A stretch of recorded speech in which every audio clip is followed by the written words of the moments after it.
سلام به اهل ذوق و به اهل نظر. امروز در برنامه یکی از محققان اسلام شیخ محمد صالح پردل حضور دارند و فعلا استاد را به شبکه یکم خیر مقدم میگیم. بسیار خوش آمدید به برنامه ما. خیلی ممنون. و استاد عزیز، خواستیم صحبت ما در مورد عقل و علم باشد، یعنی دو نعمتی که برای یک انسان از جانب خداوند هدیه شده است و این هدیه را باید بسیار ارزشمند بپنداریم و بسیار قدر بکنیم. و میخواستم از نظر شما همچنین محقق اسلام، عقل و علم در اسلام چگونه ارج گذاشته میشه؟ دیگر سخن از شما استاد، بفرمایید. اعوذ بالله من الشیطان الرجیم. بسم الله الرحمن الرحیم. الحمد لله و الصلاة و السلام علی رسول الله و علی آله و اصحابه و من والاه. اما بعد، السلام علیکم و رحمت الله تعالی و برکاته. خداوند تبارک و تعالی رو بسیار سپاسگزاریم و تشکر میکنیم به خاطر همه نعمت‌های خوبش. از خداوند خالصانه میطلبیم که خداوند ما و شما همه توفیق شکر نعمت‌هایش عنایت بفرمایند تا از نعمت‌ها بهره مند بشویم. از همه برگزار کنندگان و مجریان این برنامه خوب و دوست داشتنی که دارن زحمت میکشن و این برنامه رو تدارک میبینن برای مردم عزیز و خوب دوست داشتنیشون، و همچنین از همه بینندگان عزیز بی نهایت سپاسگزار و تشکر دارم که این فرصت رو در اختیار بنده گذاشتن که با هم دیگه کمی درد دل بکنیم، گپ بزنیم. سوال بسیار ارزشمند و مفیدی است. خداوند عقل را مناط تکلیف قرار داده. از این جهت عقل در اسلام یا در فرهنگ دینی و قرآنی ما مهم است، چون مناط تکلیف هست. انسان مکلف نمی شود، قابلیت توجه خداوند پیدا نمی کند که خطاب خداوند به او صادر بشود تا اینکه عقلش به کمال برسد و به سن رشد و تمییز برسد. پس عقل سرمایه بزرگی است. دانشمندان اروپا و غرب در کتاب تکنولوژی فکر و قدرت انسان و فکر انسان میگویند که عقل انسان و فکر انسان در یک ساعت قابلیت و ظرفیت عبور 60,000 فکر رو از خودش دارد. این انسان چه موجودی است خدا میداند که اونو ساخته و اونو آفریده. خداوند در سوره الرحمن میفرمایند اعوذ بالله من الشیطان الرجیم، خطاب میکنند به انس و جن، دو موجود خردمند و هوشمند. میگه که یا معشر الجن والانس ان استطعتم ان تنفذوا من اقطار السماوات والارض فانفذوا لا تنفذون الا بسلطان. ای معشر انس و جن، اگر می توانید به اطراف زمین و آسمان دسترسی پیدا بکنید بفرمایید، ولی هرگز نمی توانید مگر با سلطان. و سلطان یعنی قدرت، و قدرت یعنی قدرت علم.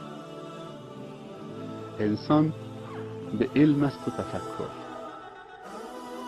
به علم است و تفکر. علم ثمره تفکر هست، ثمره عقل هست. اونهایی که بهره خوب از فکرشان میبرن، از عقلشون میبرن، بهره خوب از علم، بینش، اندیشه، تفکر و بهره خوب از نعمتهای خدا نصیبشان میشود. همه نعمتهای بیکران و بیشمار خداوندی رو میشه با فکر و عقل و اندیشه به بهره برداری رسان. اگر انسان فکر را تعطیل کند، استفاده از کل نعمتها تعطیل می شود، یا نعمتها را به هدر می دهد، پایمال می کند، در نتیجه خود انسان پایمال می شود. پس عقل انسان و فکر انسان بزرگترین سرمایه‌ای است که در اختیار انسان هست برای رسیدن به کمالات. همینطور که گفتم، اما در مبحث عقل من در قبلا هم مصاحبه کردم، فکر 3 مبحث دارد. یکی فکر کردن، مفید و مثبت فکر کردن و جهانی فکر کردن. انسان به جایی میرسد که فکر او میرود. پیامبر صلی الله علیه و سلم در جزیره العرب در اون چند سالی که از خدا گرفتن، از بعثتش تا رحلتش، یعنی 23 سال از جزیره العرب خارج نشدن از اون محدوده جغرافیایی، یعنی تو اون 23 سال بعد از بعثت. اما با فکری و دوراندیشی و فکر بلندی که داشت به کل بشریت، رسول الله صلی الله علیه و سلم به کل دنیا سفر کردن، نه در زمان خودشون تا امروز. با فکر. پس انسان هر جای فکرش بفرستد خودش هم همونجاست. خداوند دربارش میفرمایند ورفعنا لک ذکرک، ما نام تو رو بلند کردیم چون فکر تو بلند بود، برای کل بشریت بود. و علامه اقبال لاهوری این تفکر و این باور رو به بیت شعر میکشاند به اردو زبان و میگوید چین و عرب همارا، هندوستان همارا، مسلم هی هموطن ہے، سارا جهان همارا. چین و عرب مال منه، هندوستان مال منه، مسلمان هر کجا که باشه هموطن منه، سارا جهان همارا، کل جهان و مردم جهان مال منن. یعنی به بشریت فکر میکنه. فعلا شما از این متفکر بزرگ شرق یاد کردید، میگه با اون مؤمن خدا کار ندارد که در تن جان بیدار ندارد. و شاید منظور علامه اون جان در تن عقل و علم باشد. بله بله. ما در قرآن 64 تا خطاب ویژه داریم. ما خطاب‌های خداوندی داریم به یا ایها الناس و یا ایها الذین آمنو. این یا ایها الذین آمنو خطاب ویژه است برای بندگان ویژه و استثنایی. علما و مفسرین میگویند هر جای خداوند خطاب ایمانی میکند میگوید یا ایها الذین آمنو، یعنی ای اهل خرد. پس هر مؤمنی نمیتواند مؤمن باشد مگر اینکه خردمند و اندیشمند و متفکر باشد. به خدا رسیدن تفکر میخواهد. ها، به خدا رسیدن تفکر میخواهد. پس انسان مؤمن یعنی انسان عاقل. اگر امروز مسلمانی منسوب به اسلام کارهای بیهودی میکند، باید تجدید نظر بکند، اصلاح بکند، خودش رو اصلاح بکند. اسلام بیشتر اجتهاد را، یعنی فکر کردن، تفکر کردن رو تبلیغ و تشویق میکند. درسته؟ ولی علت چی بود که چند مدت درها برای اجتهاد بسته بودن؟ خودمون نخواستیم فکر بکنیم. فکر که تعطیل نمی شود. فکر در اختیار من و توست. هر وقتی بخواهیم میتونیم فکر بکنیم. پس هر وقتی ما نخواستیم که عقل رو تعطیل بکنیم میتونیم فکر بکنیم، اما با ابزارش. در تفکر بسته نیست. در نتیجه ما اگر قرآن رو بررسی بکنیم، قرآن دستورالعمل زندگی مسلمان است و کتاب خاتم هست و بعد از قرآن دیگه کتابی نیسته. خب این قرآن باید در طول زمان جوابگوی متطلبات و مستحدثات جدید باشد، عصری باشد. در نتیجه خیلی از آیات قرآن برای صحابه مشخص نبود، چون برای اون روز نبود بلکه برای روزهای ماست. پس قرآن مصدری است که و سنت مصدری است که برای طول زمان هست. خب استفاده از این قرآن باید منوط به تفکر متفکران باشد، یعنی هرچی بیشتر غوص بکنن، تعمق بکنن. افلا یتدبرون القرآن ام علی قلوب اقفالها. اصلا پیامبر صلی الله علیه وسلم 13 سال در زندگی مکی خودش در مکه به عرب ها نگفت که خدا بپرستید، اونها رو فکر کردن یاد داد که بتونن فکر بکنن. در ابتدا 13 سال فقط به عرب ها که لقب جاهلیت گرفته بودن به خاطری که فکر نمی کردن و وظیفه فکر رو تعطیل کرده بودن، فقط 13 سال فکر کردن به اونها یاد داد. وقتی که فکرمند شدن و فکر رو دوباره، وظیفه فکر رو که فکر کردن است و مثبت فکر کردن است، دوباره چه بالاخره انجام گرفت و فکرشون فعال شد، خودشون راه رو انتخاب کردن. بعد از 13 سال که فکرمند شدن، پیامبر هجرت کرد به مدینه، به یثرب. اینا هم دنبالش رفتن دیگه فکرمند شدن، دیگه فکرمند شدن، دنبالش رفتن. یعنی از جوهر آگاه شدن. انسان هر وقتی که فکرمند بشه راهش رو پیدا میکنه. وقتی که فکر رو تعطیل کرد عقب میفته.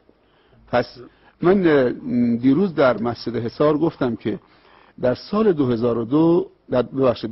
2001 میلادی کشور فرانسه 5 میلیون دلار به روشنایی برج ایفل که رمز فرانسه است افزود. بعد یک ساعت اونجا نصب کرده بودن، این عقربه ساعت ثانیه ها رو میشمارد. 10 ثانیه برای وارد شدن به سال 2001، 9 ثانیه، 8 ثانیه، 6 7 ثانیه تا رسید به 1 ثانیه. کل ملت فرانسه هم تماشا میکردن. میدونی پیامش چیه؟ این 1 ثانیه وارد شدیم به سال 2001. پیامش با اون 5 میلیون دلار روشنایی که و چراغانی که برج ایفل چراغانی کرده بودن، پیامش این بود که ما میخواهیم در سال 2001 دولت و ملت فرانسه در دنیا بدرخشد، اما زمانی میدرخشد که از ثانیه های سال 2001 مردم فرانسه استفاده بکنن. خب اگه فکرمند نباشن که نمیتونن استفاده بکنن. این فرهنگ ماست، استفاده از فکر، ولی ما فکر رو تعطیل کردیم، مقلد کور شدیم. میخوام یه چیزی برامون آماده بکنن، چشممون ببندیم، تو دهنمون هم بذارن. نمیشه.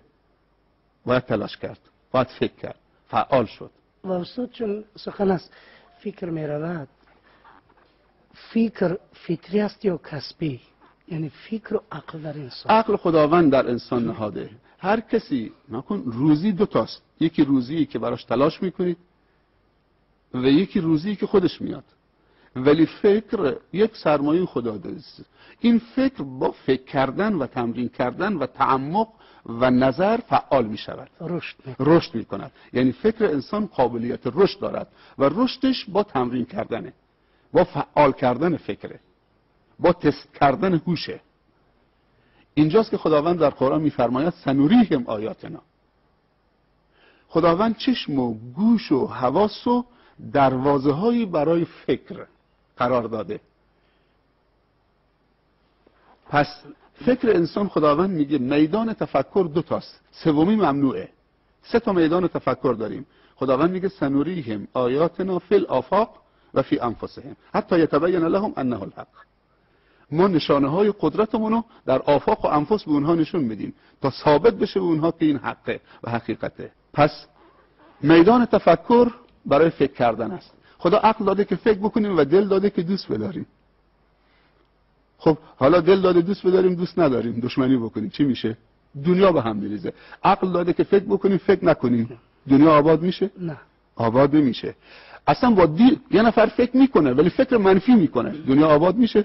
دوباره ویران میشه. برعکس. پس باید فکر رو فعال کرد و مثبت و مفید فکر کرد و جهانی فکر کرد برای همه بشریت. اونجا من گفتم که فکر انسان مثل چتر نجاته. اگر کماندوی خودش رو از هواپیما میندازه پایین، اگر این دکمه رو فشار نده که چتر باز نشه، سقوط میکنه.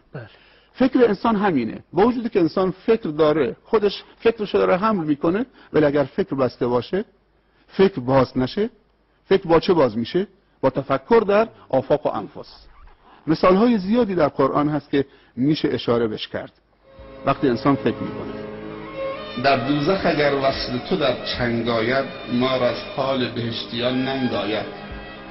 ور بی تو به صحرای بهشتم خوانند، صحرای بهشت بر دلم تنگ آید. استاد ببینید که در قرآن زیاد و زیاد تاکید شده است بر بندگان که فکر بکنید، دنبال علم باشید. و حتی یک حدیث است که انسان تا روزی که دنبال علم است در راه خداست تا بازگشت. حدیث بله. ولی چرا با این همه تاکیدها، هشدارها مردم مسلمان تا جای عقب مانده شدن؟ علتش چی بود؟ من جا داره تبریک بگم استقلال این کشور عزیزمون که 18 سال از استقلالش گذشته و ما الان در شرف 19 سالگی از این یکی دو ماه چند ماه دیگه جشن 19 سالگی استقلال این کشور عزیزمون داریم میگیریم. جمعیت کشور تاجیکستان 7 میلیون و نزدیک به 300,000 نفره. جمعیت کمی از نظر حیث عدد و وسعت جغرافیاییش، مساحتش 143,100 کیلومتر اگر اشتباه نکنم. اینم مساحت خیلی کمه در مقایسه با کشورهای دیگه. اما امروزه میگن توسعه و وسعت یک کشور نه به نفوسشه، نه به وسعت جغرافیاییش، به توسعه فکر و وسعت و بلندی فکر ساکنین اون کشوره. ما کشور آلمان، من آمار دادم، تحقیقات نشون داده که کشور آلمان از هر 1 میلیون نفر جمعیتش 6000 ژن برتر دارد، یعنی 6000 پروفسور مثل امام اعظم. کشور ژاپن، کشور ایتالیا 5000 خورده ای. اما ممالک اسلامی از هر 1 میلیون نفر 1 پروفسور، 1 تا 1.5 تا 2. نه اینکه اینها ندارن، اینها دارن، باید کشف بشن. پیامبر صلی الله علیه و سلم فرموده الناس معادن کمعادن الذهب والفضه خیارهم فی الجاهلیه خیارهم فی الاسلام اذا فقهوا.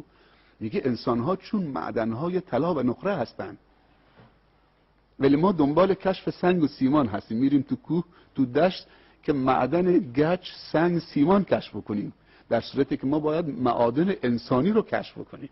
اون وقتی که ما فکر نمی کنیم، البته ما همیشه میگیم استعمار استعمار استعمار، دیگران نخواستن ما فکر بکنیم، ولی الان کی مانع من میشه که من فکر بکنم یا نکنم؟ یعنی این بهانه نمیشه. این بهانه نیست. ما به خاطر که شانه رو خالی بکنیم از مسئولیت همیشه میگیم دشمن، مخالف.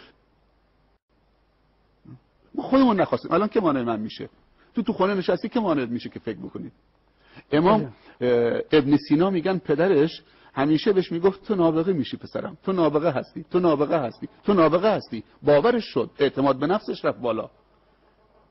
متفکرین جهان میگن استعداد و هوش انسانها 99% از متوسط به بالاست، فقط 1% به پایینه. این اختراعاتی که در دنیا رخ داده همش نتیجه 2-3% فعال شدن فکر انسان هاست. اولین کسی که فکری پرواز کردن و بال زدن در آسمان رو اختراع کرد شخصی به اسم عباس ابن فرناس اندلسی اسپانیایی بود، از مسلمان بود، عباس، که به فکرش رسید که انسان میتونه پرواز بکنه. طرف بالای تپه کوهی بالی مصنوعی درست کرد، یه مقداری پرواز کرد. حدوداً 100 سال 100 خورده سال پیش برادران رایت، ویلبر رایت آمدن، آلمانی هستند، هواپیما رو اختراع کردن، ولی اون فکره پرواز رو کسی دیگه اختراع کرده. خداوند در قرآن میفرمایند اعوذ بالله من الشیطان الرجیم، برای علمایی که و دانشجویی که این کلامو میشنون که دیدشون نسبت به قرآن به عنوان یک کتابی که فقط برای یک سری چیزهای نمیدونم برای فال گرفتن، متاسفانه امروز قرآن رو برای فال گرفتن و برای تعویض نوشتن و برای نمیدونم تبرک و بوست زدن و گذاشتن و برای این نیست. خداوند میفرمایند والخیل والبغال والحمیر لترکبوها و زینه و یخلق ما لا تعلمون. این آیه قرآنی است. میگه خیل و بغال و حمیر، اسب و شتر و قاطر و اینا در اون زمان به صحابه داره میگه، خطاب به صحابه است. به اون زمان میگه اینا اسبابن وسایلن برای نقل و انتقال و زینت. هدف از خلقت این وسایل نقلیه اون زمان، چارپایان اون زمان. ولی دنباله آیه رو خوب دقت بکنید، اونایی که اهل علمن و اهل نظرن، میگه و یخلقو فعل مضارع است. فعل مضارع دلالت بر چی میده؟ بر آینده و استمراریت، یعنی یه چیزی در آینده شکل میگیره و استمرار پیدا میکنه. ما لا تعلمون، این نکته خیلی مهمه. خداوند به صحابه پیامبر 1400 خورده سال پیش میگه خداوند یه روزی در آینده وسایل نقلیه رو جدید خلق میکنه، عوض میکنه که شما نمیدانید، شما ندیدید، نیاز هم نداره که شما بشنوید و بدونید اون چیه و اون هواپیماست. پیشگویی خدا قرآن این و یخلقو وسایل نقلیه برای شما جدیدن خلق میکنه متناسب با زمان شما و وابسته به تفکر شما، فکر شما که فعال میشه. پس زمانی ملت و دولت و کشور تاجیکستان عزیزمون باید جشن بگیره برای استقلالش که استقلال اقتصادی و فکری و علمی داشته باشد. امروز دیگه استعمار خاک نیست، استعمار حد و حدود و مرز جغرافیایی نیست، امروز استعمار عقله. ما در آمریکا 6000 متفکر ایرانی داریم، 6000 متفکر ایرانی، حتی در ناسا. ما مقوله‌ای داریم به اسم فرار مغزها. با دیدی که از رئیس جمهور شما من دیدم، من امروز کتابخانه ملی شما حکیم فردوسی رو بازدید کردم، خیلی خرسند شدم، خیلی امیدوار شدم. امیدواریم از اونجا بود. خوشحالیم مضاعف شد وقتی که منو بردن اونجا، کتاب‌هایی رو نشونم دادن، چیده بودن رو میز، گفتن ایشون تألیفات و نوشته‌های جناب عالی رئیس جمهور محترم ماست. و وقتی اون مقاله چند صفحه‌ای که خود رئیس جمهور در افتتاح جلسه این کنفرانس رو قرائت کرد، من فهمیدم که ایشون عالمن و علم دوستن و عالم دوستن و متفکرن و آینده نگرن. و این کنفرانس پدری وقتی که 500 تا عالم و متفکر از جهان اسلام و از جهان 50 کشور دعوت میکنه، هزینه میکنه، میاره تو کشورش، میخواد نسل آینده رو با علما آشنا بکنه، با متفکران آشنا بکنه و این بچه ها رو بیاره به علما بگن که برای اینها دعا بکنید تا اینها هم نابغه بشن، عالم بشن، حرفی برای گفتن داشته باشن، تا امامشون رو بشناسن. من امروز در یکی از مساجد صحبت داشتم، دکتر عمر عبدالکافی نقل میکنه در یکی از کتابهاش که امام ابو حنیفه بچه بود، در خواب دید که قبر پیامبر داره نبش میکنه، خاک برداری میکنه. بعد یک دفعه از خواب پرید، خیس عرق شده بود، دوید به طرف مادرش گفت که چی شده پسرم؟ گفت خواب عجیبی دیدم. گفت خوابت چی بود؟ گفت که قبر پیامبر داشتم خاک برداری میکردم. مادر وحشت زده شد، دست پسرش گرفت برد بیا عالم، گفت این تفسیر خواب پسر من بکن. گفت شما آرام باشید، این پسر شما آینده بزرگی دارد، این تشنه میراث پیامبره، این داره جستجو میکنه، خاک برداری میکنه که به میراث پیامبر برسه و میراث پیامبران فقط علم بود. جمع آوردن این همه بزرگترین دانشمندان جهان، این هم یک کاری فکر میکنم خیلی ارزشمند است. یعنی من در یک کلمه میخوام بگم که رئیس جمهور شما انسان ملهمیه. انسان ملهمیه. ملهم یعنی چی؟ یعنی این که این فکر تو ذهنش آمده بهش الهام شده، خدا تو دلش انداخته. بله. که این خدمت، گفته پیامبر صلی الله علیه و سلم میفرمایند خیرکم من تعلم القرآن و علمه، بهترین شما نزد خداوند کسی است که علم و قرآن رو یاد بگیرد و به دیگران یاد بدهد. اگر خودت یاد بگیرید و زمینه رو برای دیگران فراهم نکنید، علما میگن اگر عالمی بگه من دعوت میکنم، تبلیغ میکنم که مردم اصلاح بشن به اندازه خودم، میگن این عالم هم حسوده، هم بخیله، هم خودخواهه. اگر عالم نیست، یعنی اگر این عالم بخیل نبود و خودخواه نبود و حسود نبود، میگفت من کاری میکنم چیزی که خودم بهش نرسیدم شاگردانم بهش برسن، اونا از من موفق تر بشن، اونا از من پیشی بگیرن. این بهش میگن استاد و مربی و خیرخواه و دلسوز. و هر انسانی مسلمانی باید شخصیت خودش رو روی زمین ثابت بکنه، بعد بره تحول آفرین باشه. هر انسان مسلمانی 5 مرحله رو باید بگذرونه، 4 مرحله ببخشید. 5 مرحله. طالب اول باید طالب علم باشه، آدابش رو باید رعایت بکنه. میگم امام اعظم رحمت الله علیه در خونه که میخواست بخوابه، در خونه خودش، خونه استادش حماد اون دورتر بود، یعنی وقتی میخواست بخوابه یا تکیه بزنه پاشو به طرف خانه استادش دراز نمیکرد که شاید بی حرمتی باشد، پاشو جمع میکرد به طرف دیگه. چطوری ما پامون به طرف قبله دراز نمیکنیم؟ یعنی این ادب و این تواضع رعایت میشه. من داستانی نقل کردم درباره امام مالک در مسجد پیامبر کلاس حلقه بزرگی داشت. یکی از شاگردانش محمد ابن ادریس شافعی بود، یکی یحیی ابن یحیی اللیثی از اندلس آمده بود، از اسپانیا آمده بود، حلقه بزرگی داشت. بعد یک روز دید که شاگرداش حلقه تعلیمو یکی بعد از دیگری خالی میکنن، میرن بیرون از مسجد. یه چند نفری موندن، یکیش یحیی ابن یحیی اللیثی اندلسی بود. گفت که پسرم این همکلاسی‌هات کجا رفتن؟ گفت که استاد گفتن که در مدینه فیل آوردن. در مدینه جزیره العرب فیل نیست. اینا دارن میرن تماشای فیل. سرشو تکون داد استاد. گفت پسرم شما یحیی بیا نزدیکتر، پسرم شما دوست ندارید برید بیرون تماشای فیل بکنید؟ این شاگرد سکوت کرد، بعد صورتشو بلند کرد، تو چشم استادش نگاه کرد، گفت استاد فیل من تویی، من آمدم به تماشای تو. استاد وقتی این ادب و این رجاحت عقل رو در این دانش آموز و این طلبه دید، گفت پسرم بیا نزدیک، بیا پسرم بیا نزدیک. کل وجودش رو در اختیارش گذاشت. و این یحیی ابن یحیی اللیثی یکی از دانشمندان به نام مسلمان انشاءالله جهان شد. ادب خیلی مهمه.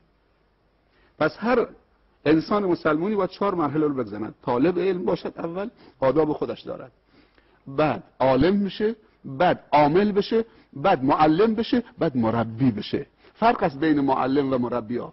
معلم کلمات